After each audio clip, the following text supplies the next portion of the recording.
Kwa niaba ya Kamati ya Ulinzi na Usalama mkoa wa Arusha, ninawaomba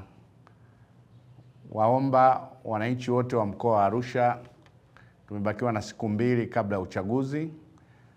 Maandalizi yote yamekwisha kufanyika kwa mujibu wa Tume Huru ya Uchaguzi, lakini pia kampeni za vyama vya siasa vimeendelea vizuri wakati huu, na tukielekea katika siku ya kupiga kura, nitumie nafasi hii kama mwenyekiti wa Kamati ya Ulinzi na Usalama ya mkoa wa Arusha kuhakikishia wananchi wote wa mkoa wa Arusha usalama wao siku ya kupiga kura na baada ya kupiga kura.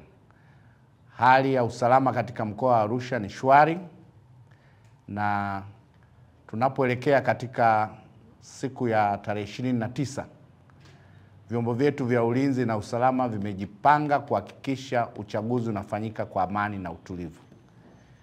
Tumekutana na kamati zote za ulinzi na usalama katika mkoa wa Arusha. Nimejiridhisha kwamba kampeni zimeenda vizuri kwa amani na utulivu katika majimbo yote. Hali ya usalama katika wilaya zote za mkoa wa Arusha ni shwari, na nitumie nafasi hii kuhakikishia wananchi wote wa mkoa wa Arusha kwamba tunawahakikishia usalama wakati wa kupiga kura na baada ya uchaguzi. Kwa hiyo wajitokeze wakatimize haki yao ya kupiga kura, haki ya kikatiba. Tunawahakikishia katika kujitokeza kwao hakuna mtu au kikundi ambacho kitakuwa na nafasi ya kuwazuia watu kwenda kupiga kura. Kupiga kura ni haki yako ya kikatiba.